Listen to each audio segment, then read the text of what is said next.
Maaf, bendungan Pasiloren juga digunakan sebagai konservasi sumber daya air dan juga dimaksudkan sebagai pengendali banjir di Sungai Giliran. Seperti itu rekan dia. Oke, lalu apakah masih ada lahan warga yang belum dibayarkan terkait pembangunan bendungan ini, Hardiansyah? Ya, betul sekali rekan dia, bahwa sejauh ini 2 hari sebelum bendungan Pasiloren diresmikan oleh Bapak Presiden, Elman bersama BPN Kabupaten Wajo baru saja membayarkan sekitar 38 bidang lahan warga yang dimiliki oleh 26 orang. Sejauh ini masih tersisa sekitar 311 bidang lahan non kawasan hutan dan eks kawasan hutan, dan masih ada 120 bidang tegakan yang dengan nilai total ganti rugi itu sekitar 108 miliar rupiah. Lalu selain meresmikan bendungan ini, apa saja agenda Jokowi di Wajo? Ya, sebagaimana informasi yang diterima bahwa sebelum meresmikan bendungan Pasiloren di Kecamatan Giliran, Bapak Jokowi Widodo itu sempat meninjau proses vaksinasi pelajar di SMA Negeri 3 Sengkang. Dan juga dirangkaikan secara virtual dengan 20 SMA dan SMK yang ada di Kabupaten Wajo. Dan setelah itu, rombongan bertolak ke Puskesmas Wanrewu yang terletak di Kecamatan Senasi Solo untuk meninjau proses vaksinasi masyarakat umum secara door to door. Lalu setelah di Puskesmas Wanrewu itu, Bapak Jokowi agenda terakhirnya itu meresmikan bendungan Pasiloren. Informasi yang diterima bahwa ada sekitar 5.000 dosis vaksin yang digunakan ke masyarakat dan pelajar pada hari kedatangan Bapak Presiden Joko Widodo ini. Seperti itu rekan dia. Oke, Tribuners, tadi rekan Hardiansyah juga sudah berhasil mendapatkan keterangan dari Presiden Republik Indonesia, Insinyur Joko Widodo. Berikut liputan lengkapnya untuk Anda. Alhamdulillah, bendungan Pasiloren di Kabupaten Wajo, Provinsi Sulawesi Selatan yang dibangun tahun 2015 hari ini sudah selesai dan siap difungsikan.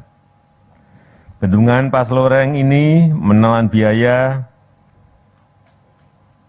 771 miliar rupiah dan sudah dilengkapi dengan bendung irigasi Gilireng yang akan sangat bermanfaat untuk mendukung Sulawesi Selatan sebagai lumbung pangan nasional. Kita tahu bahwa ketahanan pangan itu butuh suplai air. Dan air itu akan ada kalau kita memiliki sebanyak-banyaknya bendungan. Sehingga bisa menyediakan suplai air secara kontinu dan berkelanjutan. Tahun ini akan dan sudah diselesaikan sampai Desember nanti 17 bendungan.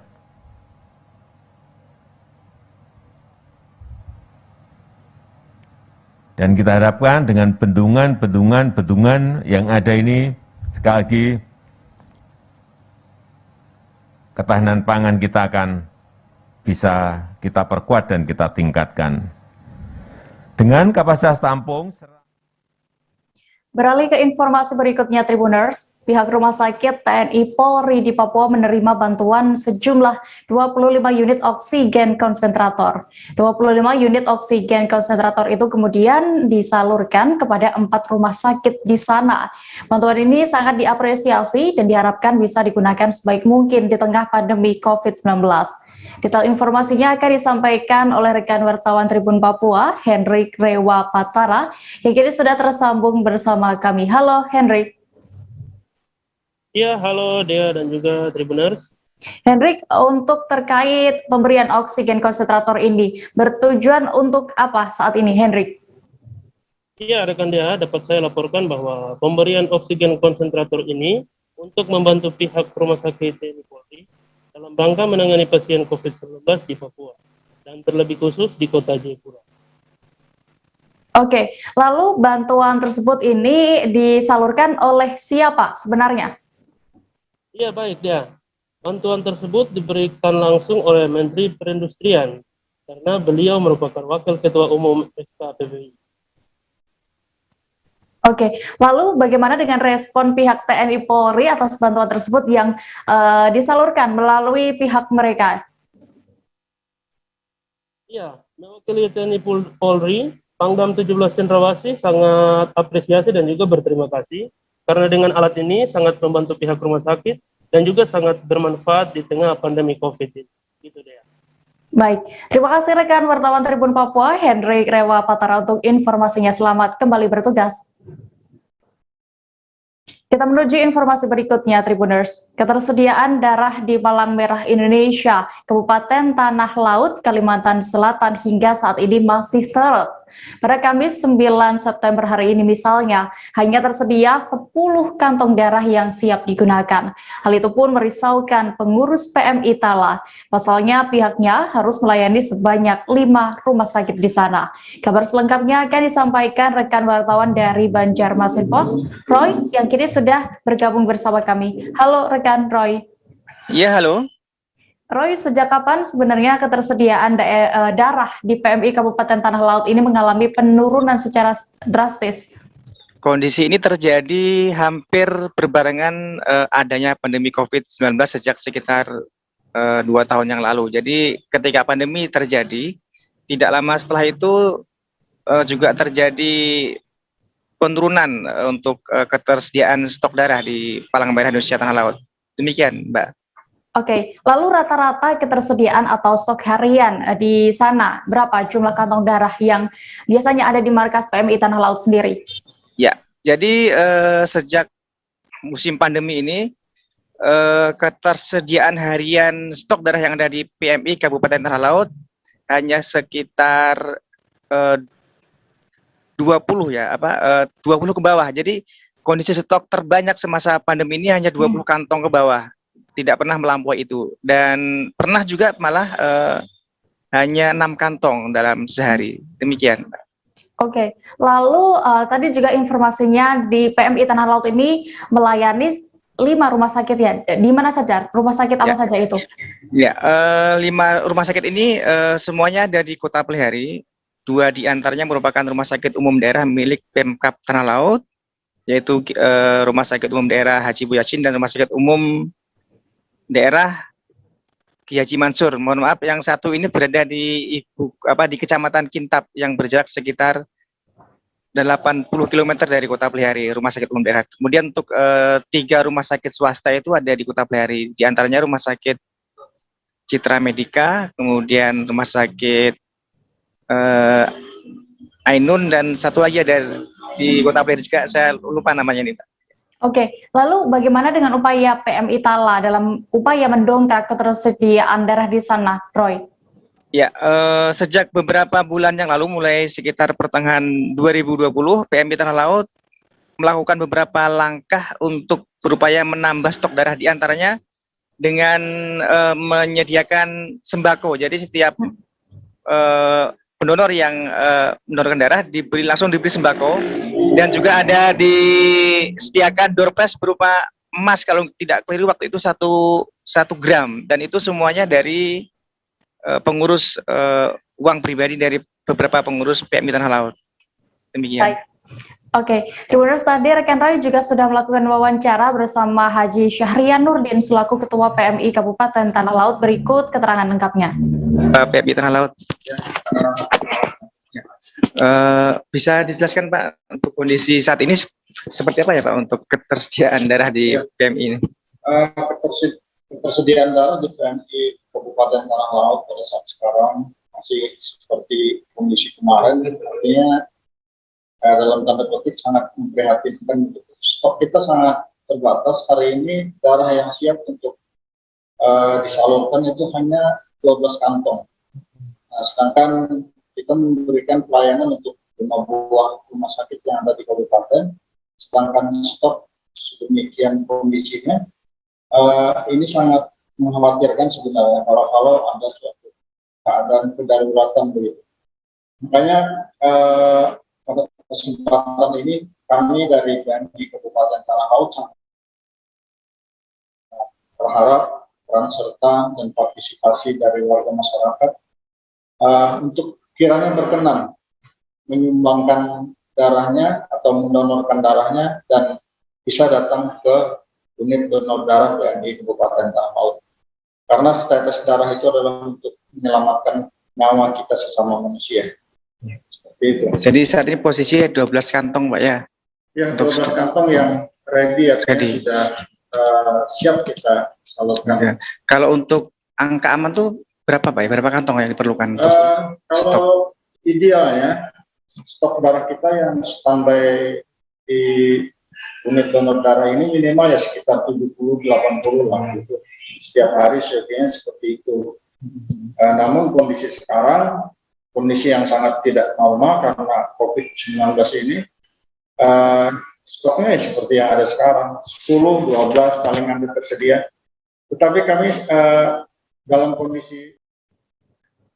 Kabar berikutnya datang dari Jambi. Setelah melakukan pemeriksaan dengan 11 saksi di lapas, kembali memanggil belasan saksi ke Polda Jambi. Pada hari ini, Kamis 9 September, diagendakan pemanggilan dan pemeriksaan dugaan suap terkait pengesahan RAPBD Provinsi Jambi pada tahun 2017. Sejauh ini diketahui KPK telah menetapkan 23 orang tersangka kasus dugaan suap itu. Salah satu tersangka perdana dalam perkara ini diketahui yakni adalah mantan Gubernur Jambi, Zumi Zola. Untuk mengetahui lebih detail, sudah bergabung bersama kami rekan jurnalis Tribun Jambi, Aryo Tondang, yang akan menyampaikan laporan. Halo Aryo. Halo, selamat pagi Dea. Rekan Aryo, bisa Anda informasikan ada berapa pastinya orang yang diperiksa KPK dan siapa saja itu? Oke, terima kasih Dea. Pada hari ini KPK sedang berada di Polda Jambi memeriksa sejumlah saksi kasus tindak pidana suap atau RAPBD tahun 2017 Provinsi Jambi, di mana ada pada hari ini ada 12 orang. Dea, perlu saya klarifikasi Dea bahwasanya yang dari antara 12 itu yang diperiksa adalah istri dari mantan Gubernur Provinsi Jambi Pak Rory, tapi bukan Gubernur Jambi, tapi istri dari mantan Gubernur Provinsi Jambi itu. Kemudian yang rekan Dea. Kemudian yang kedua adalah pada hari ini yang turut diperiksa dari yang antara 12 adalah Wakil Bupati dari Kabupaten Sarolangun, Hilalatil Badri. Begitu, Dea. Oke, lalu sejak kapan KPK berada di Jambi? Untuk informasi, KPK mulai melakukan pemeriksaan terkait kasus ini, Dea, pada hari Rabu kemarin, di mana pada pemeriksaan hari pertama mereka melakukan pemeriksaan di Lapas Kelas 2A Jambi.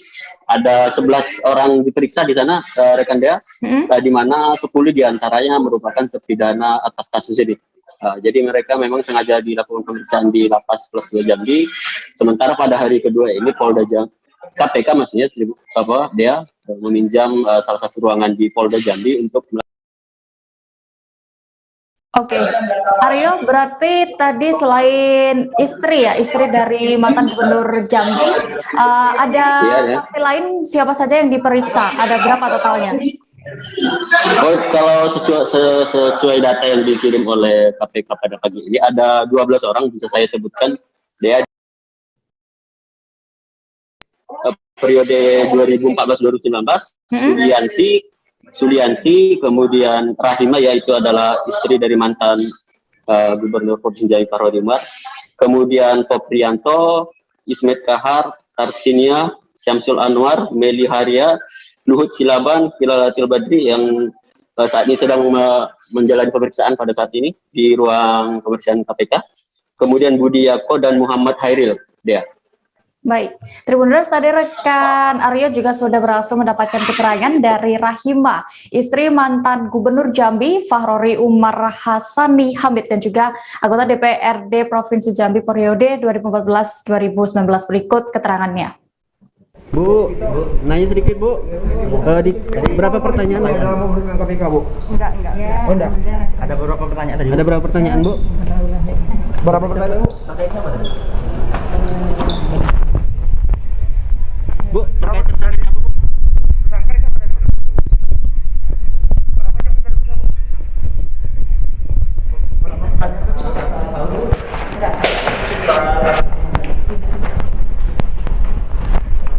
Pemeriksaan tadi Pak ya? Bukan. Oh. Jadi dari Subdit 2. Oh, Subdit 2. Oh, bukan pemeriksaan KPK Pak ya? Oke.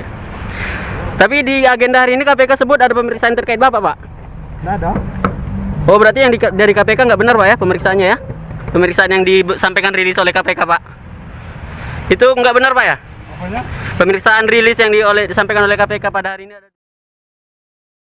Sejumlah masyarakat desa Seludau, Kalimantan Utara melakukan aksi untuk menyampaikan aspirasi di hadapan anggota DPRD Kabupaten Tanah Tidung. Mereka yang turun ke jalan tergabung dalam Aliansi Gerakan Masyarakat Bundaran Bersatu atau GMBB. Mereka menolak perencanaan pembangunan lahan sebagai pusat pemerintahan. Pasalnya lahan yang akan dibangun merupakan hak kepemilikan warga desa Seludau, Kecamatan Sesayap Hilir. Selengkapnya akan disampaikan rekan jurnalis Tribun Kaltara, Risnawati, yang kini sudah terhubung bersama kami. Halo Risna. Halo Dea. Risna, bagaimana tadi pantauan Anda saat aksi terkait penolakan rencana pembangunan pusat pemerintahan di Kabupaten Tanah Tidung ini? Ya, aksi pagi tadi Dea berjalan dengan kondusif, yang mana dihadiri masa aksi sebanyak 27 orang dan hadir di gedung DPRD Tanah Tidung sekira jam 11 WITA. Kemudian juga setelah aksi di gedung DPRD Tanah Tidung, masa aksi break sebentar, kemudian melanjutkan aksinya di kantor Bupati Tanah Tidung. Hanya saja pada saat aksi di kantor Bupati Tanah Tidung, masa aksi tidak dapat menemui Bupati Tanah Tidung dan Wakil Bupati Tanah Tidung lantaran ada agenda lain. Hanya saja dari pemerintah Tanah Tidung diwakili oleh Kepala Bagian Tata Pemerintahan Tanah Tidung. Seperti itu, Dea. Oke. Lalu alasan lebih detailnya sehingga para warga ini menolak rencana pembangunan pusat pemerintahan di sekitaran Bundaran HU, apa Risna? Ya, untuk di sekitaran Bundaran HU sendiri disebutkan oleh peserta aksi yang mana di sekitaran Bundaran HU itu sudah ditempati puluhan tahun oleh warga sekitar. Kemudian juga aktivitas warga sekitar juga merupakan sumber hasil yang didapatkan dari lahan tersebut. Ya, ini juga bercocok tanam, berdagang dan sebagainya, seperti itu, Dea. Ya, bisa Anda informasikan tuntutan masa aksi saat melakukan aksi tadi apa saja? Ya, untuk tuntutannya sendiri ada 4 tuntutan, Dea. Yang pertama, mempertanyakan hasil hearing antara DPRD Tanah Tidung dengan masyarakat sekitar Bundaran HU pada Senin 5 April 2021 lalu. Kemudian tuntutan keduanya, mendesak DPRD Tanah Tidung agar ikut serta menolak rencana pembangunan pusat pemerintahan Tanah Tidung di Bundaran HU. Kemudian yang ketiga, mendesak DPRD Tanah Tidung segera menemui pemerintah dalam pembahasan penyampaian aspirasi masyarakat di Bundaran HU. Kemudian yang terakhir, anggota DPRD Tanah Tidung yang tidak berpihak kepada masyarakat tidak layak menjadi wakil rakyat. Seperti itu deh untuk tuntutannya. Baik, Tribuners, tadi rekan Risna juga sudah berhasil mewawancarai salah seorang peserta masa aksi bernama John dan juga Wakil Ketua 1 DPRD Tanah Tidung Samuel sekaligus Kabagtapen Tanah Tidung Muhammad Arif Prasetyawan. Berikut liputan lengkapnya. Kami kalau seharusnya itu ada undangan dari Bupati. Nah, kebetulan kemarin ada acara simposium, jadi Bupati beralasan dengan acara simposium itu tidak dapat menghadiri acara hearing di DPRD. Nah, sehingga akan ada pemanggilan berikutnya. Kami sebenarnya berharap dipanggil untuk menyelesaikan masalah ini, karena kami tidak mau juga wacana ini terlalu liar, dalam artian membuat wacana yang meresahkan warga. Kalau wacana itu meresahkan warga dan membuat masyarakat itu, apalagi sekarang kondisi pandemi, di mana mereka sebenarnya mencoba untuk mandiri, bertahan hidup, melakukan aktivitas yang bisa mereka lakukan. Seharusnya pemerintah atau jajaran yang terkait hadir kepada masyarakat, memberikan solusi. Bukan, ya kita tak pahami bersama sebenarnya maksud dan tujuan bupati ketika mereka mendapatkan izin, mereka akan menurunkan tim appraisal. Tim appraisal itu nanti akan turun ke masyarakat, tidak ada lagi negosiasi, di mana mereka akan setuju dengan apa yang telah diputuskan. Jadi ini bukan zaman, intinya ini bukan zaman kolonial, di mana bahasanya ganti rugi atau ganti untung. Tapi kita mencoba untuk hidup mandiri dan kita berharap bupati memberikan kami solusi. Kami dibina, tapi jangan dibinasakan. Program bupati kami sebenarnya mendukung, tapi jangan mematikan masyarakat yang ada di situ. Karena sudah jelas, sebelumnya ada lahan yang sudah berstatus APL di wilayah Jalan Arteri Bebatu. Kenapa enggak harus di situ? Kenapa enggak di situ? Kenapa harus memaksakan yang ada populasi masyarakat? Dan jelas, Pak Jokowi sendiri, dari teman-teman media pasti sudah tahu. Pak Jokowi sendiri menyampaikan, di mana ada kehidupan masyarakat, jika dia pemilik HGU ataupun BUMN, apa keinginan mereka. Nah itu kan nanti kita tindak lanjuti ke pemerintah, karena kapasitas kita bukan untuk menentukan dan menjawab atau memastikan yang menjadi keinginan mereka. Kita hanya sebagai fasilitator, penyambung lidah itu ke pemerintah, karena kebijakan itu sepenuhnya kepada pemerintah. Jadi langkah tuntutan mereka yang ditandatangani kita tuh sebenarnya ada beberapa poin yang kita belum setuju, karena kita menandatangan untuk menolak itu. Itu kan belum tentu juga pusat pemerintahan di situ, kita masih nego sebenarnya. Teman-teman itu harus bersabar karena pemerintah pada saat ini masih mengurus urusan itu dengan pusat pemerintah, pusat Jakarta dengan kementerian gitu sebenarnya. Nah setelah itu kita clear dengan pemerintah dari pusat ke pemerintah daerah, baru pemerintah daerah ini akan menyampaikan itu ke masyarakat. Nah terkait misalnya keluhan-keluhan mereka, misalnya ada korban karena lahan-lahan kami yang terkait itu kan semua diatur aturan, ada regulasi yang mengatur, ada PP 19 itu yang mengatakan itu. Sebenarnya itulah dari kami tadi memfasilitasi mengajak mereka berdiskusi di dalam ruangan sebenarnya, supaya kita lebih enak menyampaikan, karena kita sudah saya katakan tadi, kita ini tujuan kita ini bukan orang ekonomi, bukan orang hukum. Nah maka itulah kami sebagai unsur pimpinan mengajak di ruangan, nanti yang secara detail akan menyampaikan secara hukum, yaitu teman-teman kita yang membidang itu. Tapi sangat disayangkan mereka tidak mau dan menolak itu. Tapi ya pada prinsipnya kita sudah oke menerima. Itu proses, jadi hubungan dengan Pemda dengan perusahaan masih dalam proses penanganan lahan. Nah tentunya ini kan ada tahapan-tahapan dari sisi pembangunannya lebih kosnya lebih murah karena tidak ada lahan yang kamu. Kemudian dari sisi akses juga itu kesimpangan di beberapa kabupaten, Bingan dan sebagainya. Di hadapan kami ke depan Pemda, mohon masyarakat bersabar mengikuti tahapan pelaksanaan ini. Tentunya nanti akan melibatkan banyak pihak, tidak hanya masyarakat, Pemda, kemudian kementerian terkait, dan mungkin juga dari tokoh-tokoh masyarakat semua yang kita libatkan. Harapan kita, mari kita bersama-sama membangun tanah pemilu yang baik, jadi supaya nanti manfaatnya akan terasa oleh generasi-generasi yang akan datang. Oke, ya mungkin itu aja. Ya. Kami akan kembali dengan informasi menarik lainnya Tribuners seusai jeda sejenak. Tetaplah di Live Update. Oke, apa kabar Bang Arif di sini untuk strateginya? Kalau saya sendiri di Game Week 37 ini yang semalam baru mulai, saya udah sebenarnya aku nggak ngerasa itu penangkapan atau penggerebegan atau apapun itu, karena gitu posisinya aku kriteria. Jadi kita mengenal disebut dengan stroke yang tidak berdarah dengan stroke yang berdarah. Stroke yang tidak berdarah itu biasanya ditandai dengan adanya penyumbatan. Kalau itu penyumbatan di sini mungkin pikirnya tidak ke situ kali ya, tapi kalau di Korea atau di Kamboja itu ada beberapa paper yang saya itu mas, ya dulunya tukang koran. Oh gitu ya, tukang koran. Ya saya baca itu Pak. Tuh kan pernah baca kan? Ya. Jadi kalau saya jadi Pangdam itu udah bersyukur banget. Si anak ini dijadikan sebagai tersangka begitu. Ya, kalau ini kita bicara yang di luar kasus Sibolombo ya. Dengan nama hujan shower, di mana terdapat batas jelas antara daerah hujan dan tidak hujan yang biasanya terjadi pada fase awal mature stage atau tahap berbahaya dewasa. itu Kang.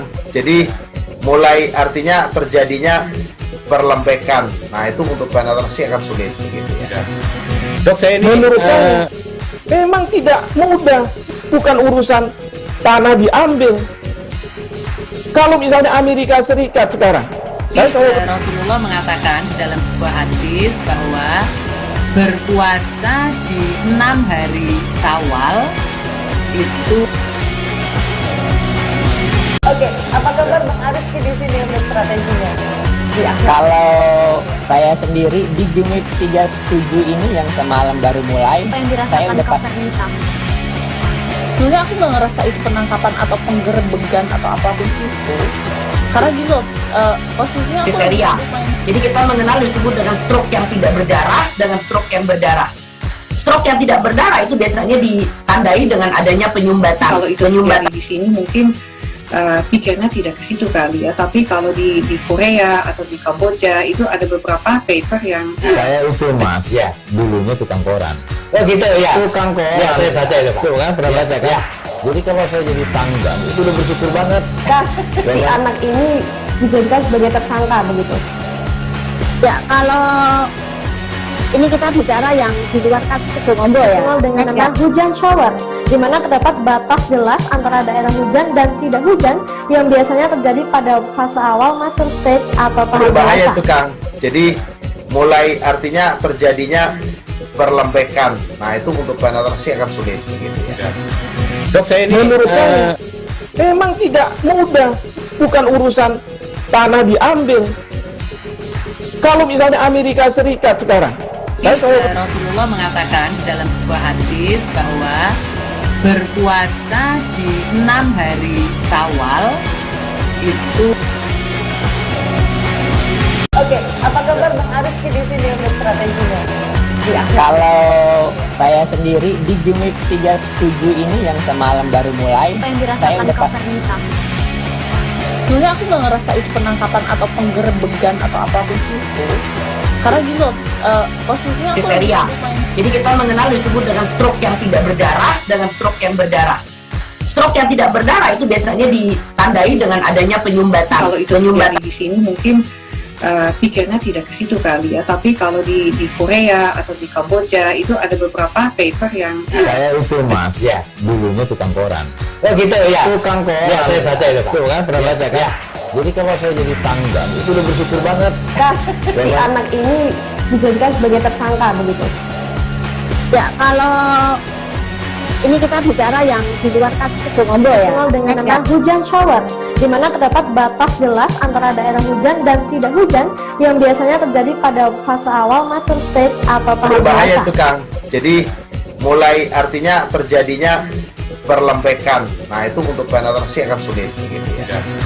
Dok, saya ini menurut saya memang tidak mudah, bukan urusan tanah diambil.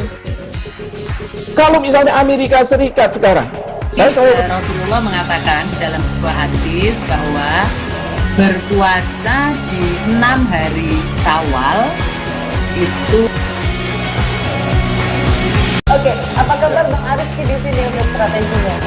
Ya, kalau saya sendiri di Jumit 37 ini yang semalam baru mulai, Apa yang saya dirasakan udah Kapten Hitam? Sebenarnya aku nggak ngerasa itu penangkapan atau penggerebegan atau apapun itu. Karena gini loh, posisinya aku Kriteria. Jadi kita mengenal disebut dengan stroke yang tidak berdarah dengan stroke yang berdarah. Stroke yang tidak berdarah itu biasanya ditandai dengan adanya penyumbatan. kalau itu penyumbatan di sini mungkin pikirnya tidak ke situ kali ya, tapi kalau di Korea atau di Kamboja itu ada beberapa paper yang Saya itu Mas, ya, dulunya tukang koran. Oh gitu ya. Tukang koran. Ya, saya baca itu Pak. Tuh kan, pernah baca kan? Ya. Jadi kalau saya jadi Pangdam itu udah bersyukur banget.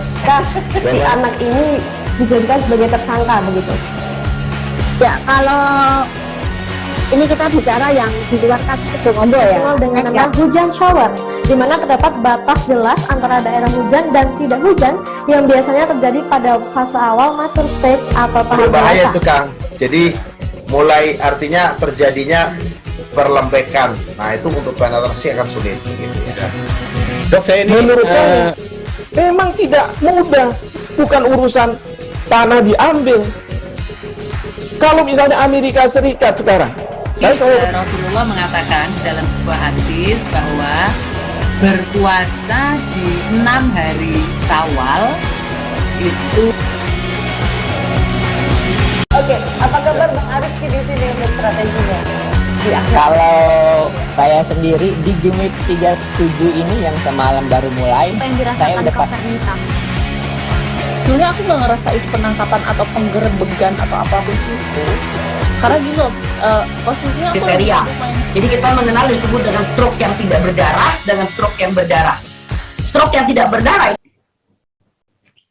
Terima kasih Anda masih menyaksikan live update Tribuners. Kita menuju kabar berikutnya. Rumah Sakit Polri Kramat Jati telah menerima sebanyak 41 kantong jenazah korban kebakaran yang terjadi di Lembaga Pemasyarakatan Tangerang.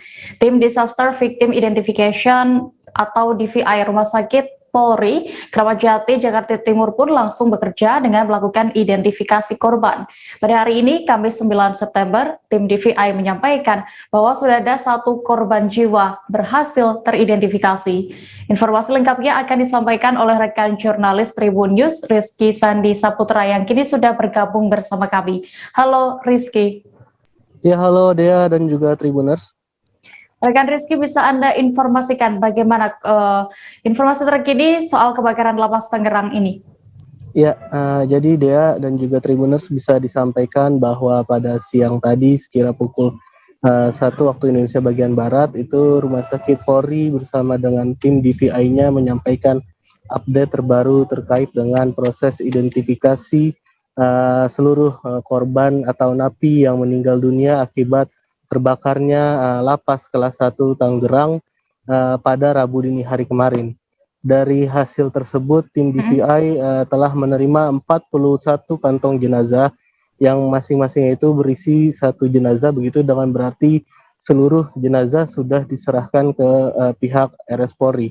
Dari keseluruhan jenazah itu, 35 diantaranya keluarga mereka sudah melapor, begitu, memberikan informasi terkait dengan keadaan atau kondisi dari keluarga yang meninggal ini. Dari 35 data yang diterima, 31 diantaranya pihak Rumah Sakit Polri telah mengantongi tes DNA dari keluarga maupun dari jenazah, begitu.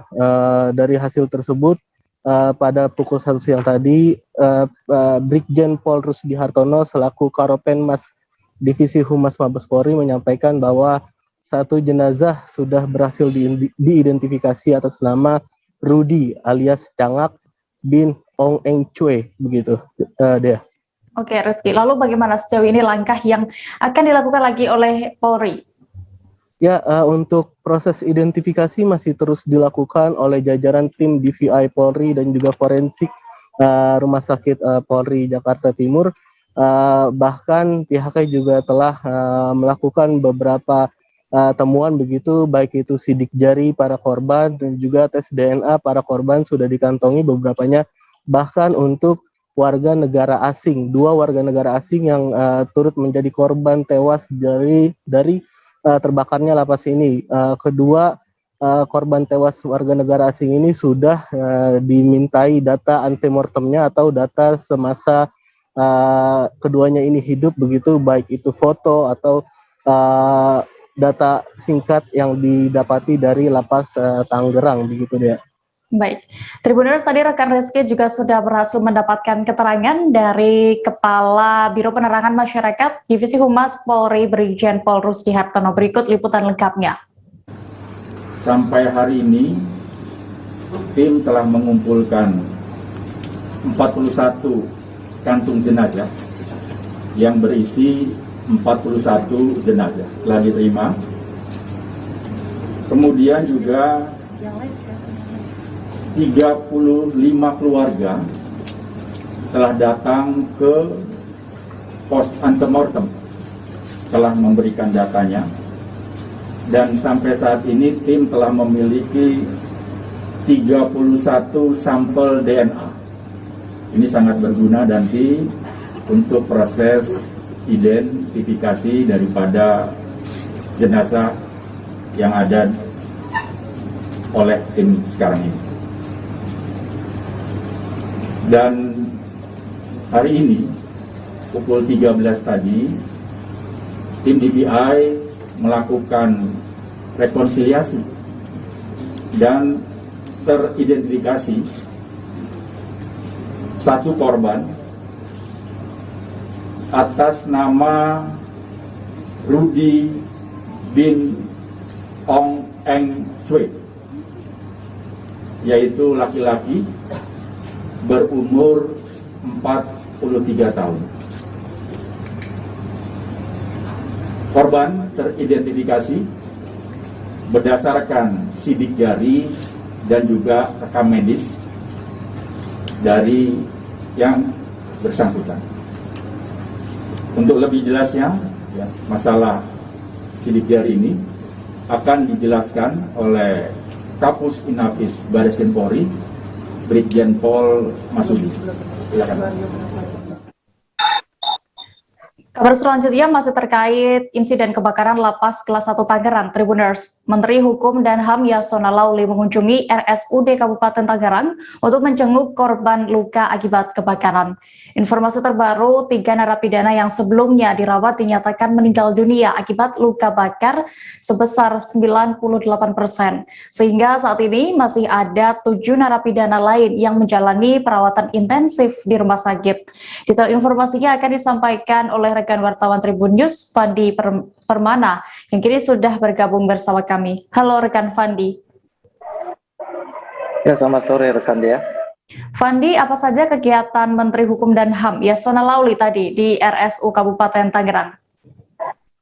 Baik, dapat kami informasikan bahwa sekitar pukul 1:30 siang tadi, Menteri Hukum dan HAM Yasona Lauli mengunjungi Rumah Sakit Umum Daerah Kabupaten Tangerang untuk menjenguk korban yang saat ini masih dirawat secara intensif dalam peristiwa kebakaran di Lapas Kelas 1 Tangerang yang terjadi pada Rabu dini hari kemarin.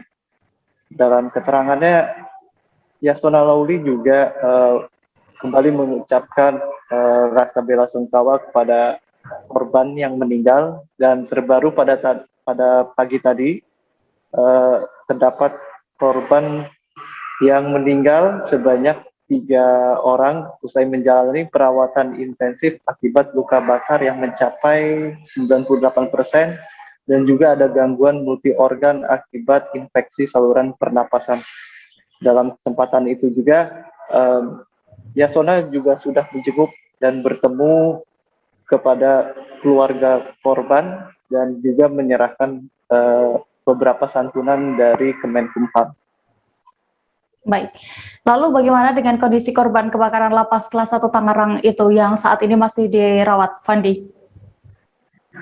Untuk narapidana yang masih dirawat di RSU Kabupaten Tangerang, beberapa korban sudah mulai membaik kondisinya dan juga beberapa masih menjalani perawatan intensif di ruang ICU RSU Kabupaten Tangerang.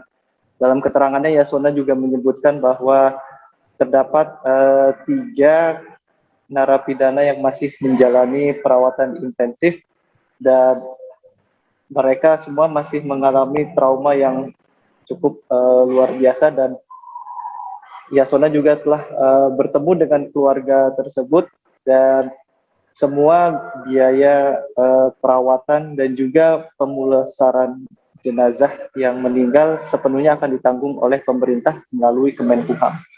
Baik, Tribuners, tadi rekan Fandi juga sudah mendapatkan keterangan dari Menteri Hukum dan HAM Yasona Lauli. Berikut keterangan lengkapnya untuk Anda. Tadi mungkin kalian sudah mengetahui ada 3 meninggal dunia, dan saya melihat yang sekarang baik yang di ICU maupun yang tidak di ICU, ada yang kondisinya cukup baik. Saya berbicara tadi tentu masih trauma dengan kondisi yang terjadi, yang mengatakan bagaimana api dari atas kemudian jatuh barangnya ke bawah, terbakar matras, ya. Memang kondisinya sangat mengkhawatirkan. Ada 3 sekarang yang sedikit agak serius, 3 orang di ICU, yang dalam ventilator 3 orang karena luka bakarnya sangat luas, ada yang 80%, ada yang 98%. Ya, kita berdoa agar bisa melewati masa-masa kritis sekarang ini. Sekaligus saya memberikan santunan kepada 3 keluarga di sini, ya. Ada anak Pak Timotius, ada istri, ada pamannya, ya, yang meninggal. Kami beri santunan, dan semua biaya pemulasaran, biaya pemakaman, biaya pengurusan jenazah kami urus, ya, kami urus, ya. Yang 3 pagi tadi meninggal masih di tempat ruang mayat. Keluarga akan nanti kita koordinasikan karena identitasnya kita ketahui, jadi tidak perlu ke Inafis, ya, tidak perlu ke Inafis, ya, sedangkan kita koordinasikan. Kita berdoa agar Polres Metro Kota Tangerang memeriksa 20 orang saksi terkait peristiwa kebakaran pada Blok C2 Lapas Kelas 1 Tangerang. Dari 20 orang saksi yang diperiksa, 2 petugas lapas akan melanjutkan pemeriksaan lanjutan yang akan dilakukan oleh Polda Metro Jaya. Di sisi lain, Komnas HAM meminta agar penyelidikan penyebab kebakaran dilakukan secara objektif dan transparan. Kabar selengkapnya akan disampaikan rekan jurnalis dari Warta Kota, Gilbert Sam Sandro, yang kini sudah terhubung bersama kami. Halo Gilbert. Ya, baik ya. Gilbert, bisa Anda sebutkan, informasikan siapa saja 2 orang petugas lapas yang dipanggil oleh tim dari Polda Metro Jaya untuk melakukan pemeriksaan lanjutan? Ya, baik dia. Menurut keterangan dari Kalapas Kelas 1 Kota Tangerang, yaitu Victor Teguh Prihartono, 2 orang yang melakukan pemeriksaan lanjutan di Polda Metro Jaya itu adalah satu kepala lapas dan satu orang petugas jaga dan satu lagi itu adalah komandan regu atau kepala regu yang melakukan penjagaan di lokasi titik terjadinya kebakaran tersebut. Ya. Oke, lalu untuk total keseluruhan berapa orang saksi dari lapas yang dipanggil kepolisian Polres Metro Kota Tangerang, Gilbert? Untuk keseluruhan sebenarnya kemarin Polres Metro Kota Tangerang sudah melakukan pemeriksaan kepada 20 orang saksi terkait peristiwa kebakaran pada Blok C2 di Lapas Kelas 1 Kota Tangerang tersebut. Pemeriksaan itu dilakukan sampai malam hari, dan di situ baru diketahui diputuskan ada 2 orang yang akan melakukan pemeriksaan lanjutan di Polda Metro Jaya. Dan untuk pembagiannya dari 20 orang yang menjadi saksi itu dari petugas lapas sendiri ada 13 orang dan 7 orang lainnya adalah warga binaan yang berada di Lapas Kelas 1 Kota Tangerang tersebut ya.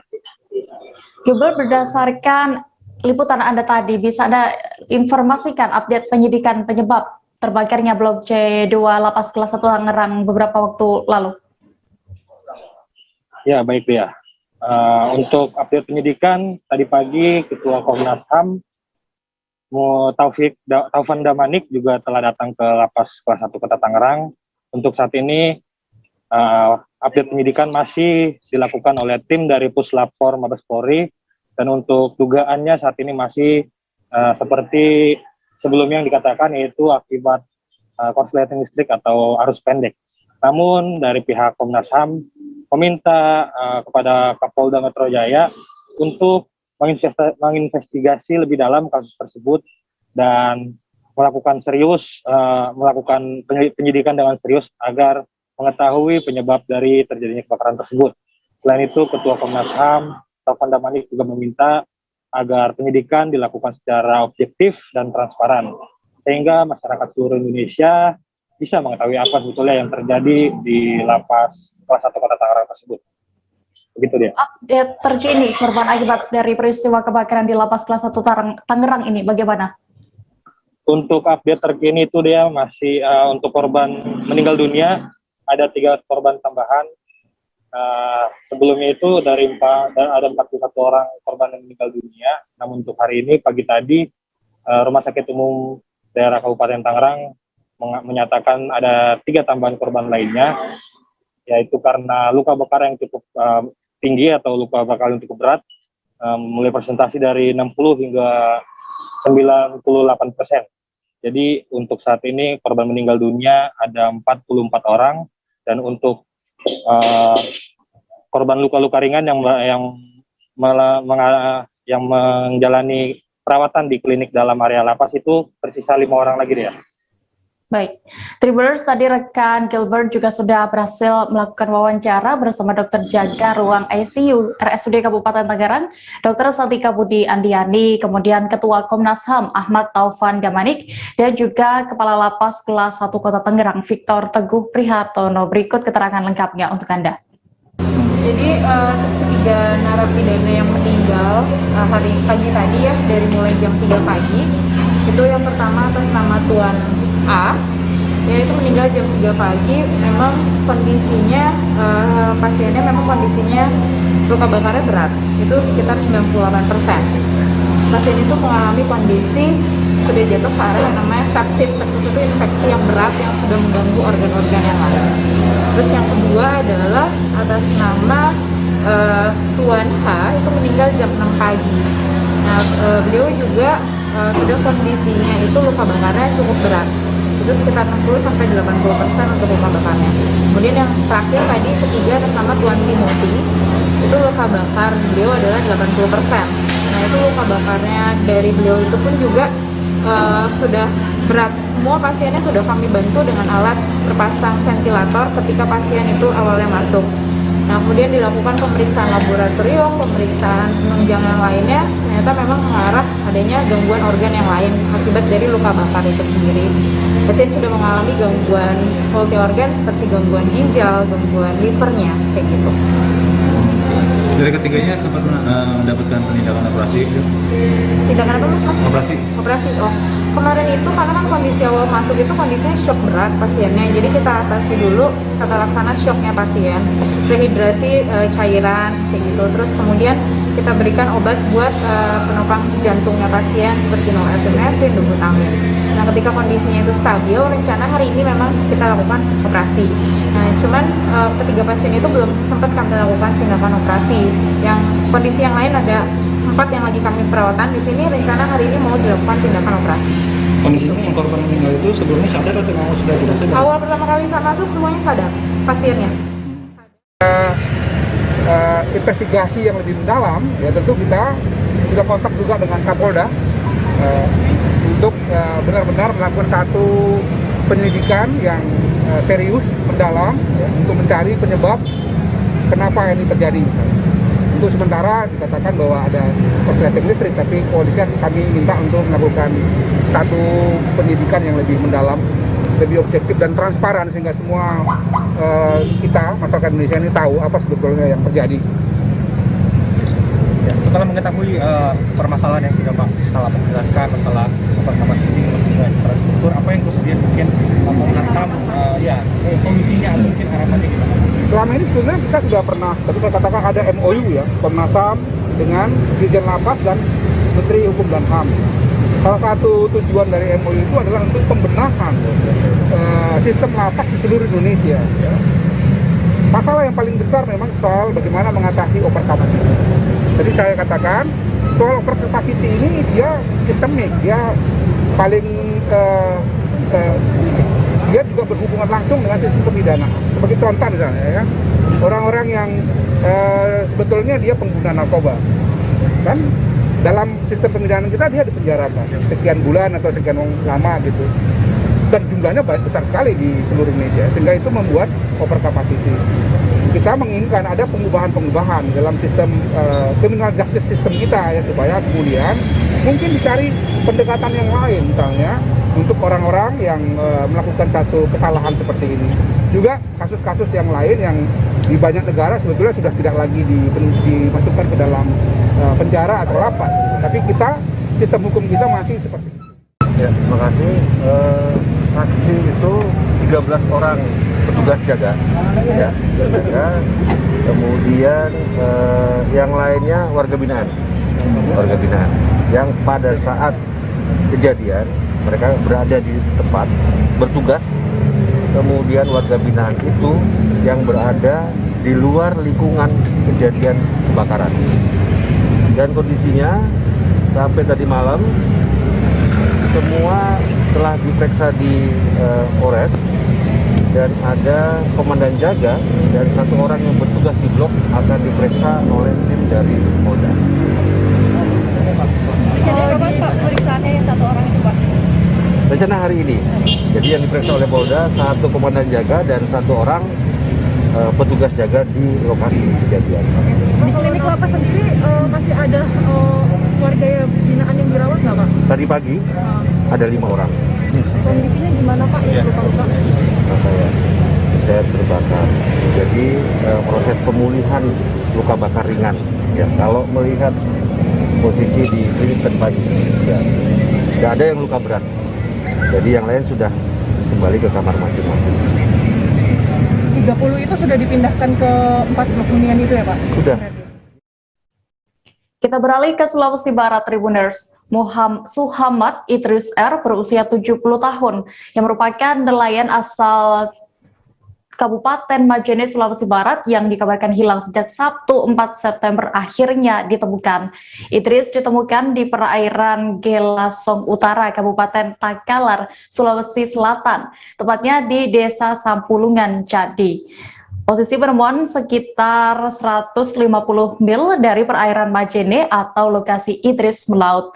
Untuk mengetahui lebih detailnya, sudah bergabung bersama kami rekan wartawan Tribun Sulbar, Misbah Sabarudin yang akan menyampaikan laporan. Halo rekan Misbah.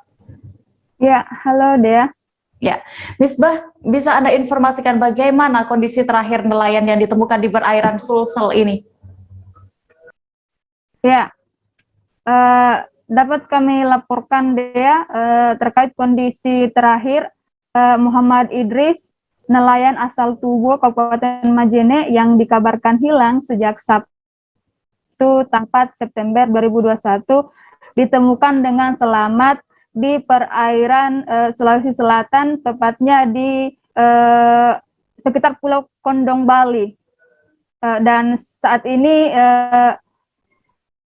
nelayan Idris masih berada di Makassar menunggu pihak keluarga memulangkannya di Kabupaten Majene, tepatnya di Kecamatan Tubo. Baik, berikutnya. Lalu bagaimana kronologi dari awal Idris ini hilang lalu kemudian akhirnya ditemukan di perairan Sulsel? Ya, kronologi nelayan ini hilang.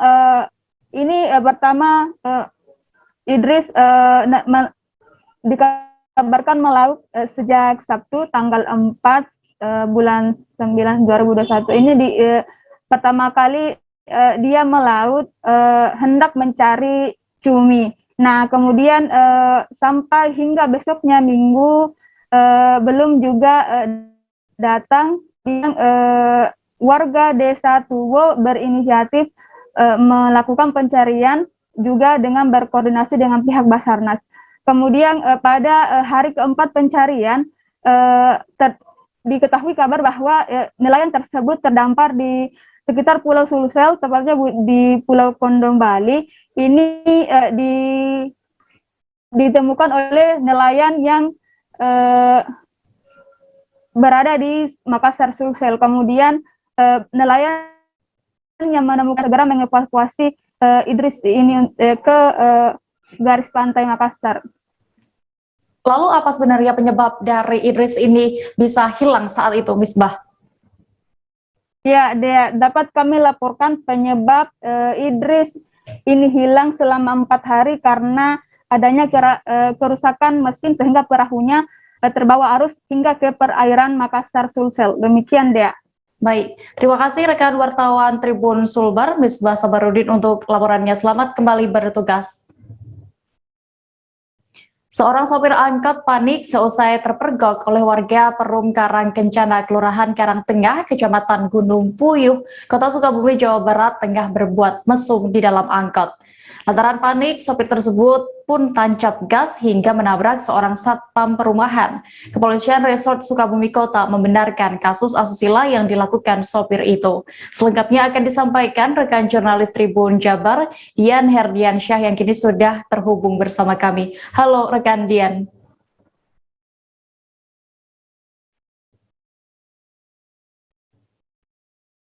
Halo, Dian, bisa mendengar kami dari studio? Halo, terdengar Pak? Oke, Dian, bisa Anda informasikan lebih detailnya tadi bagaimana sebenarnya kronologis kejadian ini?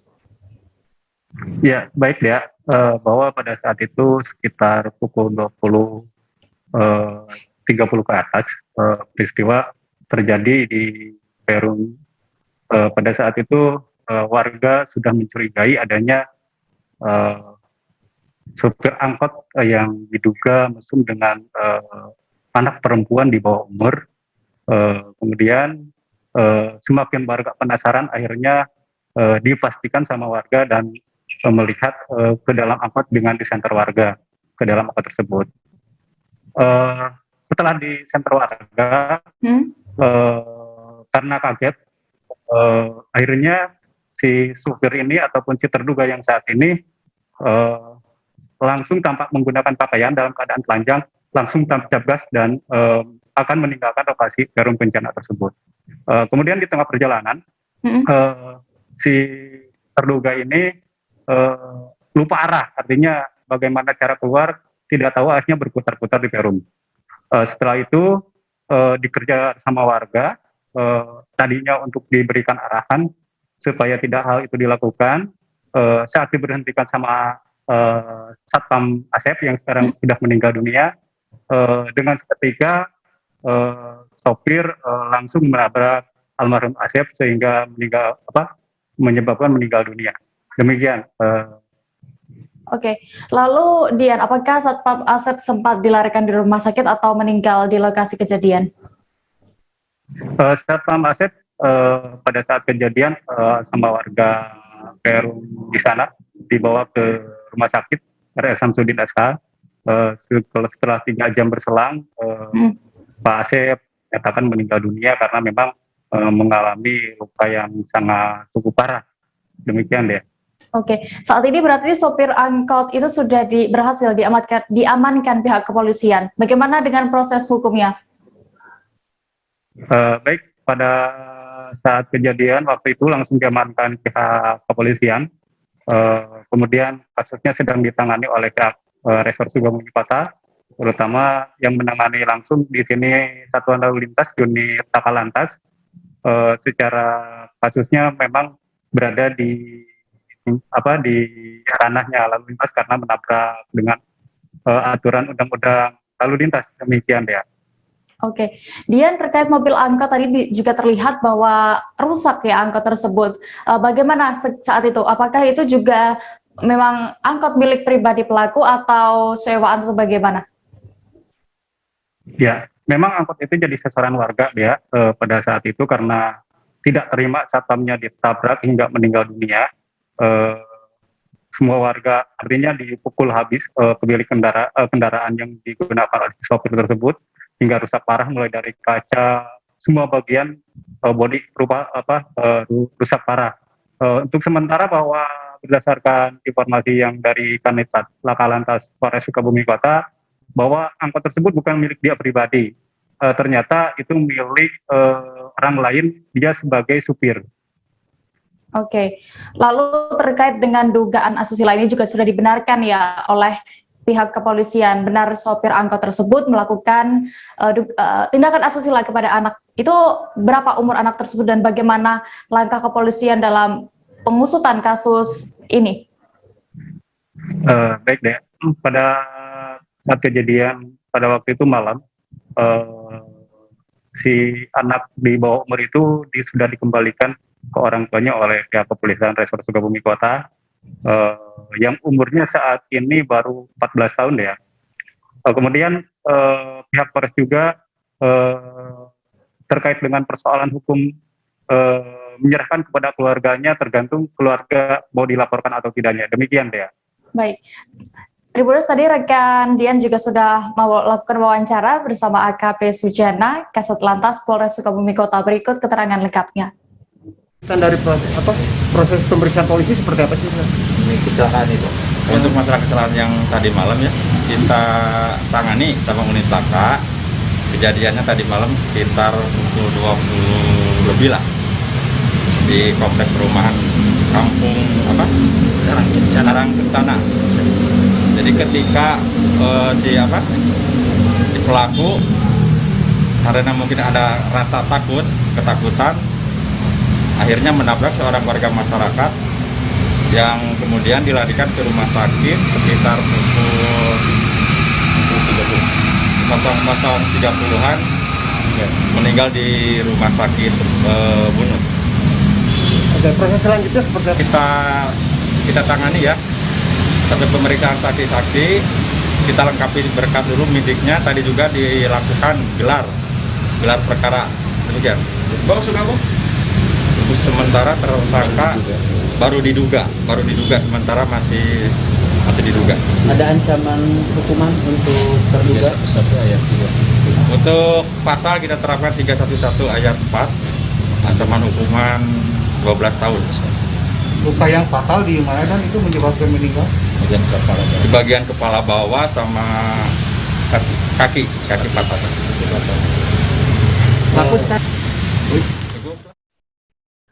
Tribuners, kami masih akan kembali selesai jeda sejenak. Tetaplah di Live Update. Oke, apa kabar Bang Arif di sini untuk strateginya? Kalau saya sendiri di Jumik 37 ini yang semalam baru mulai, saya udah sebenarnya aku nggak ngerasa itu penangkapan atau penggerebegan atau apapun itu, karena gini loh, posisinya aku kriteria. Jadi kita mengenal disebut dengan stroke yang tidak berdarah dengan stroke yang berdarah. Stroke yang tidak berdarah itu biasanya ditandai dengan adanya penyumbatan. Kalau itu terjadi di sini mungkin pikirnya tidak ke situ kali ya, tapi kalau di Korea atau di Kamboja itu ada beberapa paper yang saya itu mas, ya dulunya tukang koran. Oh gitu ya, Tukang koran. Ya, saya baca itu Pak. Tuh kan, pernah baca kan? Ya. Jadi kalau saya jadi tanggal itu udah bersyukur banget. Si anak ini dijadikan sebagai tersangka begitu. Ya, kalau ini kita bicara yang di luar kasus Sebongombo ya. Dengan nama hujan shower, di mana terdapat batas jelas antara daerah hujan dan tidak hujan yang biasanya terjadi pada fase awal mature stage atau tahap Berbahaya dewasa. itu Kang. Jadi mulai artinya terjadinya perlembekan. Nah itu untuk penetrasi akan sulit gitu ya. Dok, saya ini menurut saya memang tidak mudah, bukan urusan tanah diambil. Kalau misalnya Amerika Serikat sekarang, Rasulullah mengatakan dalam sebuah hadis bahwa berpuasa di 6 hari Syawal itu. Oke, apa kabar Bang Arif di sini untuk strateginya?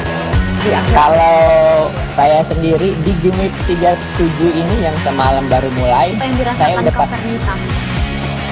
sebenarnya aku nggak ngerasa itu penangkapan atau penggerebegan atau apapun itu, karena gini loh, posisinya aku kriteria. Jadi kita mengenal disebut dengan stroke yang tidak berdarah dengan stroke yang berdarah. Stroke yang tidak berdarah itu biasanya ditandai dengan adanya penyumbatan. Kalau itu terjadi di sini mungkin pikirnya tidak ke situ kali ya, tapi kalau di Korea atau di Kamboja itu ada beberapa paper yang saya itu mas, ya dulunya tukang koran. Oh gitu ya, Tukang koran. Ya, saya baca itu Pak. Tuh kan, pernah baca kan? Ya. Jadi kalau saya jadi tanggal itu udah bersyukur banget. Si anak ini dijadikan sebagai tersangka begitu.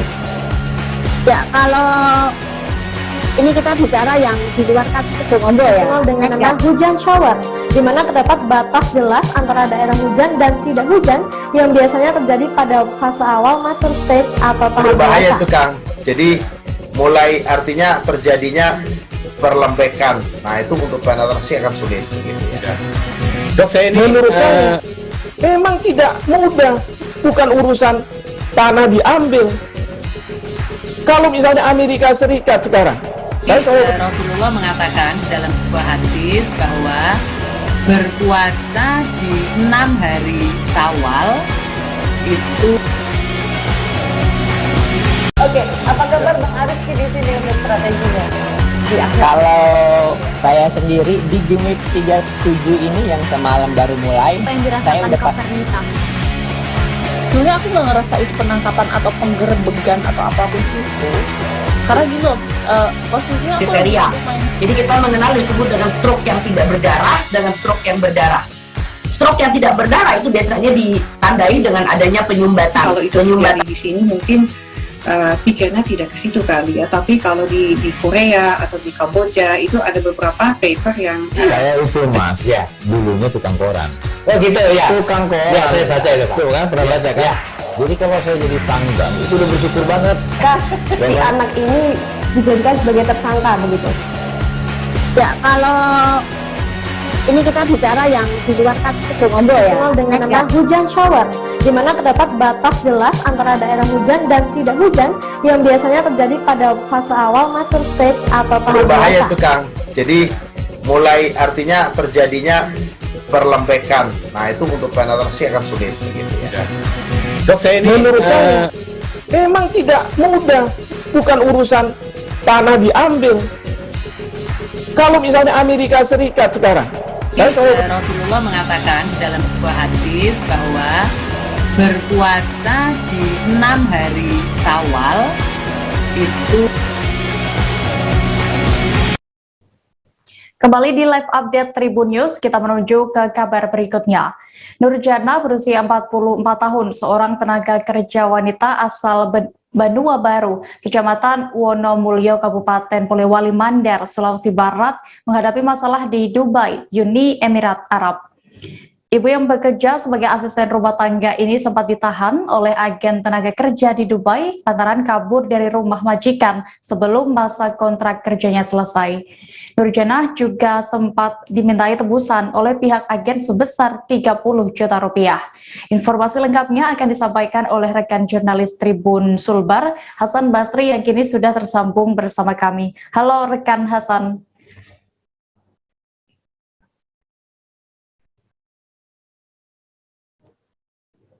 Halo, Hasan.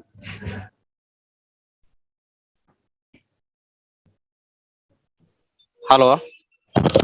Hasan, bagaimana dengan upaya pemerintah setempat terkait nasib dari TKW yang tertahan di Dubai saat ini? Oh ya, benar sekali ya bahwa memang ada TKW asal Desa Banua Baru, Kecamatan Wonomulyo, Kabupaten Polewali Mandar, Sulawesi Barat yang tertahan di Dubai. Dan informasi terakhir untuk upaya dari pemerintah Kabupaten Polewali Mandar terkait pemulangan TKW ini, pihak kecamatan dan pihak desa setempat sudah berkoordinasi dengan pihak Dinas Tenaga Kerja dan Transmigrasi untuk mencarikan solusi bagaimana TKW atas nama Nurjana ini bisa pulang kembali ke Wonomulyo. Begitu dia. Oke, lalu Hasan, bagaimana di mana saat ini Nurjana tinggal di Dubai? Lalu juga bagaimana kondisinya? Iya, tadi kami sudah konfirmasi dari pihak keluarga bahwa untuk posisi Nurjana sendiri sementara di kedutaan untuk mengamankan diri karena memang sebelumnya Nurjana ini kabur dari rumahnya dengan alasan gaji yang diterima selama ini tidak sesuai dengan kesepakatan sebelum berangkat. Bahkan kabarnya dari pengakuan suami Nurjana sendiri, majikan ini dimintai tebusan sekitar 30 juta. Begitu dia. Baik, Tribuners, tadi rekan Hasan juga sudah melakukan wawancara bersama Firdaus selaku suami dari Nurjana dan juga Sekcam Wonomulyo, Sami Haji. Berikut keterangan lengkapnya. Kapan ini ke Dubai? Tahun 2020. Tahun 2020. Ya, bulan 10 akhir. Sudah berapa lama di sana Pak kerja? Baru belum sampai 1 tahun tuh. Per 6 bulanan ya? Ya, 6 bulanan. Terus kenapa ibu sampai kabur dari rumah majikannya Pak? Ya masalah perjanjian kerja itu artinya anunya salah gaji. Gaji yang diterima tidak sesuai. Akhirnya ibu sampai bisa ketangkap Pak, bagaimana? Maksudnya anunya Ditangkap, ya.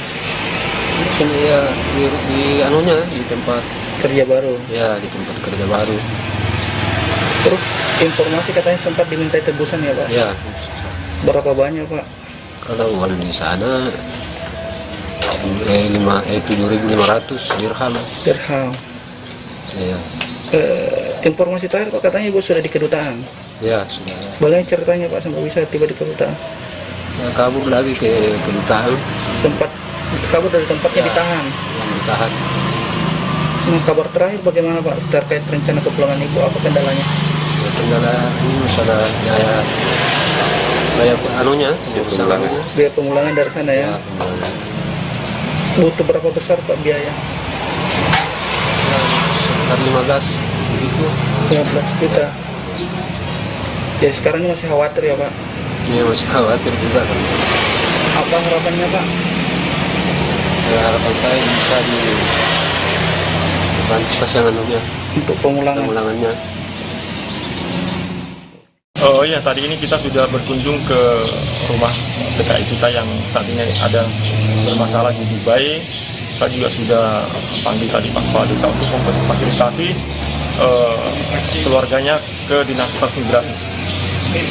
Sebenarnya apa yang jadi persoalan? Menurut tadi suaminya, katanya ini atas nama Nurjana ini pergi ke Dubai. Namun karena mungkin ada ketidakcocokan toh masalah pembayarannya tidak cocok, hasilnya yang bersangkutan ini Nurjana ini dia melarikan diri dari tempat semula, terus kerja di tempat lain. Nah setelah kerja di tempat lain itulah akhirnya ditangkap oleh akhirnya terus selanjutnya beliau juga melarikan diri ke Dubes.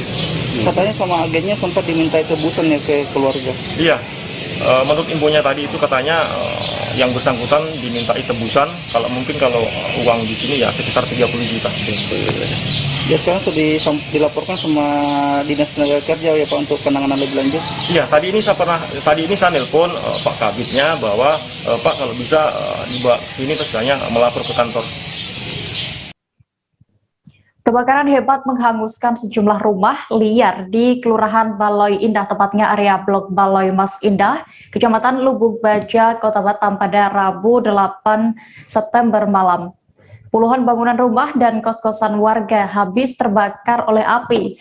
Mendapatkan laporan, petugas damkar pun langsung terjun ke lokasi untuk memadamkan api. Sejumlah warga sekitar kemudian saling bergotong royong mendirikan tenda yang akan dijadikan posko tempat tinggal sementara warga yang terdampak.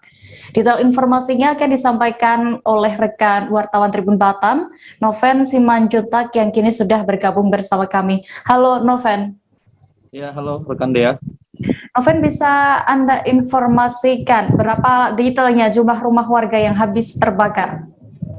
Ya, baik rekan Dea, sebagaimana tadi disampaikan sebelumnya bahwa memang benar terjadi kebakaran hebat yang berada di Baloi Mas Indah, tepatnya di Kecamatan Lubuk Baja, Kota Batam pada hari Rabu malam ya. Itu memang detail untuk adapun rumah dan juga kos-kosan rumah liar dari sejumlah warga yang menempati lokasi tersebut sebanyak 26 rumah seperti itu, ataupun 26 tempat tinggal. Hal itu disampaikan oleh Ketua RT setempat, yakni Pak Henry Dunan, yang langsung kita mintai keterangan pada saat usai kejadian malam hari tersebut. Seperti itu rekan Dea. Oke, Novel, bisa Anda ceritakan bagaimana kronologi kebakaran itu hingga akhirnya damkar tiba dan memadamkan api? Ya, baik rekan Dea, sebagaimana pula yang disampaikan oleh Kepala Dinas Pemadam Kebakaran Kota Batam, yakni Asman, menyebutkan bahwa memang mendapatkan informasi awal dari salah seorang warga, sekira pukul 18.30 telah terjadi kebakaran di lokasi tersebut. Namun pihaknya melakukan koordinasi terlebih dahulu kepada beberapa instansi terkait dan menurunkan ada sebanyak 8 unit atau 8 armada tangki air yang didatangkan ke lokasi untuk melakukan pemadaman seperti itu. Dan disampaikan pula oleh Kepala Dinas Pemadam Kebakaran Asman bahwa di atas kejadian tersebut belum dijumpai adanya korban jiwa seperti itu, dan ditanyakan sekali dan kembali disinggung apa penyebab daripada kebakaran itu terjadi. Beliau mengarahkan untuk mempertanyakan itu kepada pihak kepolisian setempat, yakni kepolisian sektor Lubuk Baja, seperti itu rekan Dea. Oke, lalu apakah sudah ada langkah penanganan yang dilakukan oleh pemerintah setempat seperti memberi bantuan atau bagaimana, Noven? Ya, baik rekan Dea.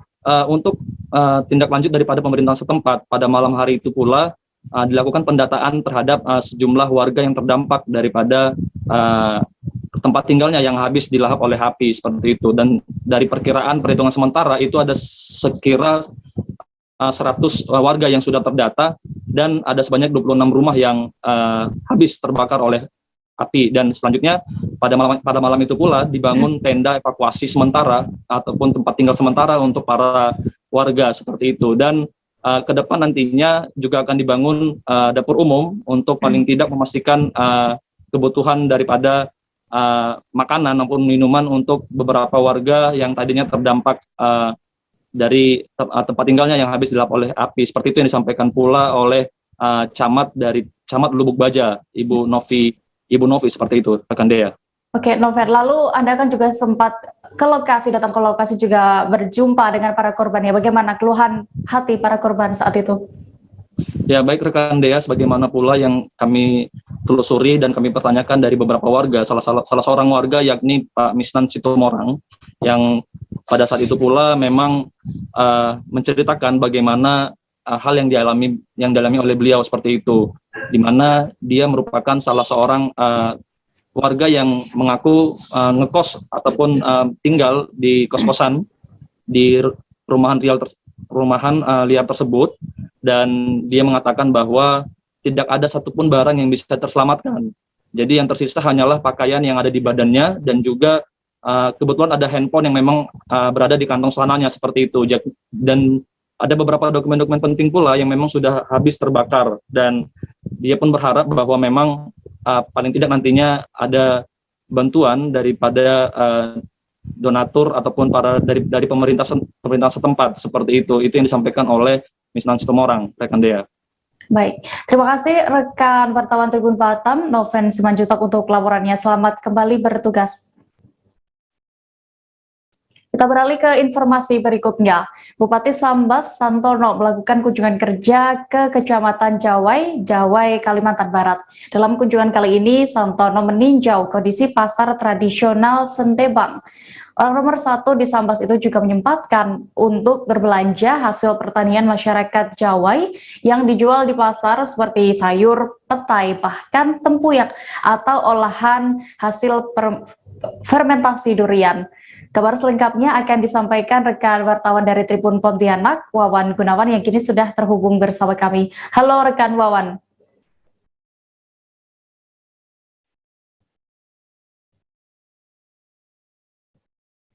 Rekan Wawan bisa mendengar kami?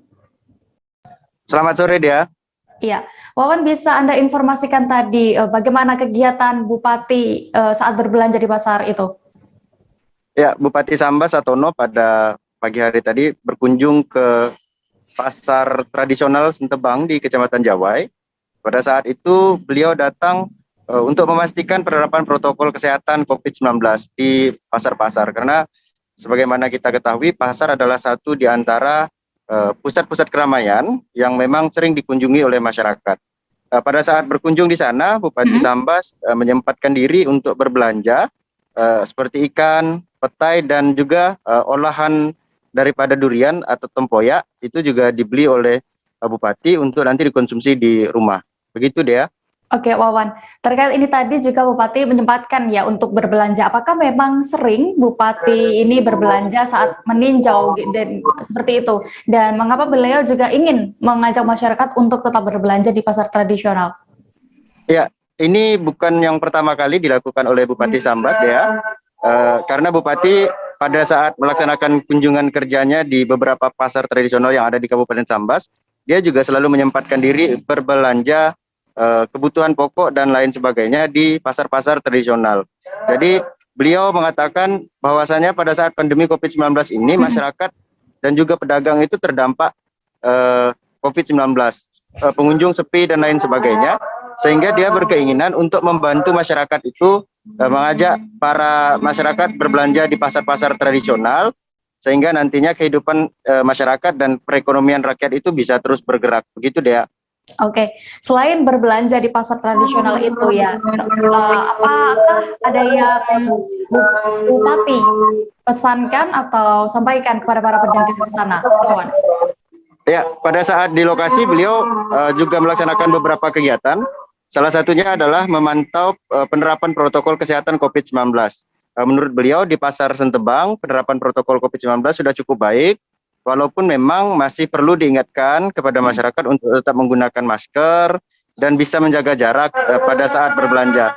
Karena memang beberapa waktu lalu Kabupaten Sambas berada di zona merah COVID-19, sehingga penerapan protokol kesehatan yang ketat termasuk di pasar itu sangat penting untuk dilakukan. Begitu Dea.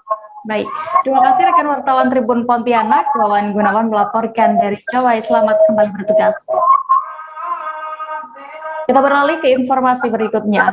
Stadion Pakansari Cibinong, Kabupaten Bogor siap menjadi tempat penyelenggaraan pertandingan kompetisi Liga 1 2021 antara Persik Kediri kontra Borneo FC. Panitia pelaksana di Stadion Pakansari juga telah berkoordinasi dengan seluruh pihak terkait kelancaran pertandingan dengan menerapkan protokol kesehatan yang ketat. Untuk mengetahui lebih detailnya, sudah bergabung bersama kami rekan jurnalis Tribun News Bogor, Yudhistira Wane, yang akan menyampaikan laporan. Halo rekan Yudhistira.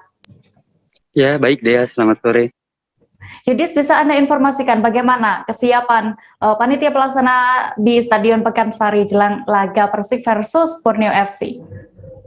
Ya baik Dea, dapat saya sampaikan bahwa jelang pekan kedua penyelenggaraan kompetisi Liga 1 2021 antara Persik Kediri melawan Borneo FC, panitia pelaksana pertandingan di Stadion Pakansari Cibinong Kabupaten Bogor telah mempersiapkan berbagai hal. Yang menjadi poin utama dari panitia pelaksana tetap fokus kepada protokol kesehatan, di mana memang yang dianjurkan ke dalam stadion terbatas dan juga harus melalui berbagai tahapan pemeriksaan protokol kesehatan. Tapi secara keseluruhan jelang laga pekan kedua yang diselenggarakan pada esok hari antara Persik Kediri melawan Borneo FC pada pukul 18.30 waktu Indonesia bagian Barat, panitia pelaksana telah siap menyelenggarakan pertandingan. Oke, Yudhis, terkait tadi ya pembatasan karena masih di masa pandemi seperti ini, ada berapa orang yang diperkenankan berada di area stadion nantinya? Baik ya, berdasarkan informasi yang saya peroleh dan juga berdasarkan regulasi yang telah dibuat oleh PSSI maupun PT Liga Indonesia Baru atau PT LIB, bahwa yang harus ataupun yang ada di stadion itu sebanyak 299 orang. Itu sudah termasuk kedua tim, ofisial dan juga panitia penyelenggara pertandingan. Selain yang disebutkan tadi, itu tidak diperkenankan untuk mendekati area stadion maupun lingkar luar stadion, mengingat saat ini situasi dan kondisi masih dalam pandemi COVID-19, dan juga dimohon kepada semua pihak untuk tetap mentaati peraturan regulasi yang telah dikeluarkan ataupun diterbitkan, mengingat kompetisi sepak bola Indonesia baru saja dimulai setelah 1 tahun vakum, begitu Dea. Baik, lalu masih terkait hal ini, apa harapan dari panitia pelaksana untuk kelangsungan pertandingan yang akan dilaksanakan besok, Yudhis? Baik ya, dari 2 laga yang telah dilaksanakan di Stadion Pakansari Cibinong Kabupaten Bogor ini, panitia penyelenggara pertandingan berharap agar semua pihak tetap bersinergi, berkomitmen, dan juga tetap menerapkan protokol kesehatan yang ada, dan juga diminta untuk para penonton maupun supporter dapat memaklumi situasi dan kondisi yang terjadi saat ini, mengingat saat ini masih dalam pandemi COVID-19.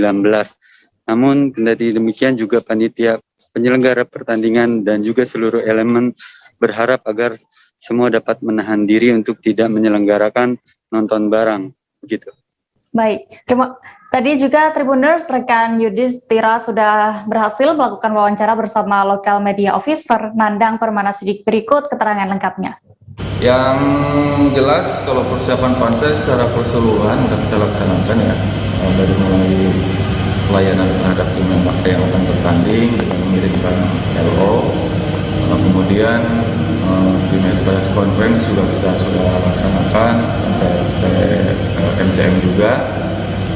Kemudian kalau dari sisi local media officer kita juga sudah membuka pendaftaran untuk teman-teman media yang akan melakukan peliputan dengan berbagai syarat.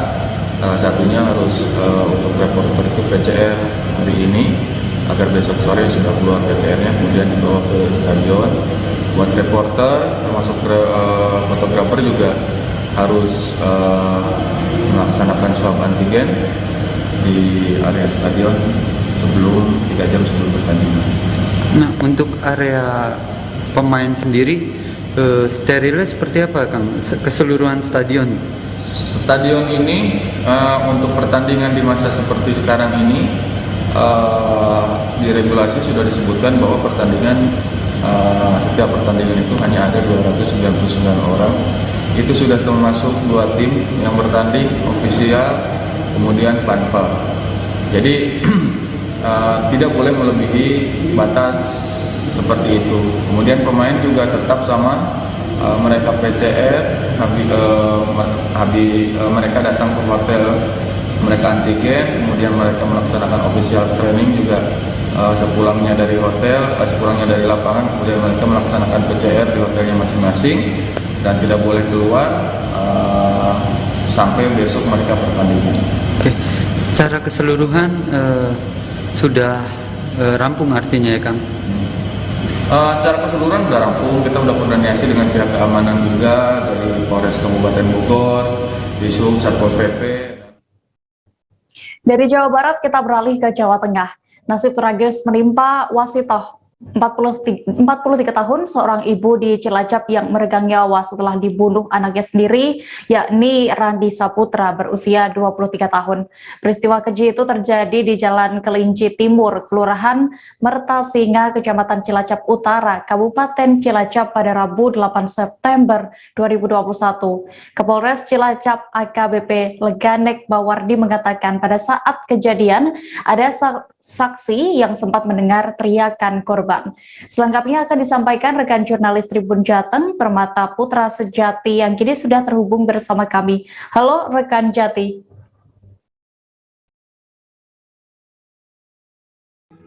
Halo rekan Dia. Iya, Jati, bagaimana dengan kronologi awal mula pembunuhan tersebut? Bisa Anda ceritakan? Baik, dapat saya laporkan bahwa pada hari Rabu 8 September 2021 sekira pukul 10 pagi telah terjadi pembunuhan di Kelurahan Mertasinga, Kecamatan Cilacap Utara, Kabupaten Cilacap, di mana ada seorang anak yang membunuh ibu kandungnya sendiri. Korban sendiri adalah bernama Wasito, 43 tahun, kemudian pelaku yang merupakan anaknya sendiri yaitu Randi Saputra, 23 tahun. Keduanya merupakan warga Tegal yang mengontrak di Kabupaten Cilacap. Berdasarkan kronologi awal bahwa tetangga mengatakan sang korban yaitu ibu baru saja pulang dari pasar yaitu untuk berbelanja. Kemudian tetangga tiba-tiba mendengar ada sedikit percekcokan antara keduanya, antara pelaku dan korban. Namun beberapa menit kemudian korban tiba-tiba keluar rumah dengan kondisi bersimbah darah. Nah, setelah saat itu korban dan berada di depan rumah dengan kondisi yang cukup tragis karena ada luka di bagian kepala, yaitu luka sabetan benda tajam, yaitu berupa golok dan parang yang dilakukan oleh anaknya sendiri. Seperti itu, rekan Dea. Baik, lalu apakah sudah diketahui motif utama pembunuhan ini? Baik, Kapolres Cilacap AKBP Leganek Mawardi mengatakan bahwa setelah mendalami kasus ini lebih lanjut, motif utama dari pembunuhan yang dilakukan oleh anak kepada ibunya adalah karena kesal, merasa bahwa ibunya ini selalu memarahi dirinya, yaitu si pelaku. Kemudian pelaku merasa jarang diajak ngobrol oleh orang tuanya dan sering disuruh-suruh oleh orang tuanya itu sendiri. Kemudian pelaku juga merasa bahwa setelah melakukan kerja sering disuruh untuk bekerja keras karena si pelaku ini adalah bekerja sebagai seorang penjual bubur di tempatnya itu. Rekan Dea. Lalu bagaimana Jati pandangan tetangga terhadap korban dan juga pelaku dalam kesehariannya? Ya, memang pandangan warga sekitar terhadap pelaku dan korban ini memang dianggap sebagai seorang buah keluarga yang tertutup atau jarang bersosialisasi dengan masyarakat sekitar. Dan pelaku ini memang dikenal pendiam dan tidak sering berkomunikasi dengan lingkungan sekitar. Namun demikian, sang ibu yaitu dikenal baik meskipun jarang bersosialisasi. Kemudian terkait dengan kondisi kejiwaan dari si pelaku itu sendiri, Kapolres mengatakan bahwa saat ini masih mendalami terkait dengan kondisi kejiwaannya.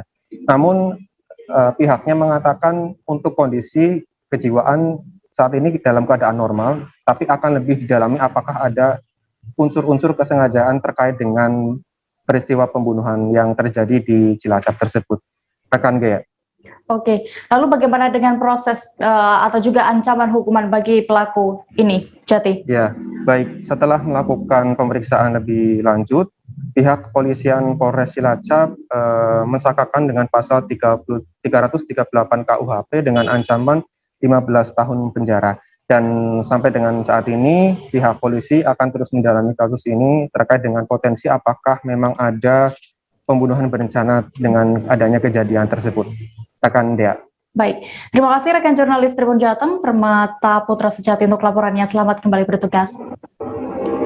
Semua pada sore hari ini kita melakukan press release untuk kejadian kemarin di Mertasinga, sekitar kita ketahuinya dan dilaporkan jam 10 pagi setelah adanya penemuan sosok mayat perempuan dengan bersimbah darah, lehernya terkena senjata tajam.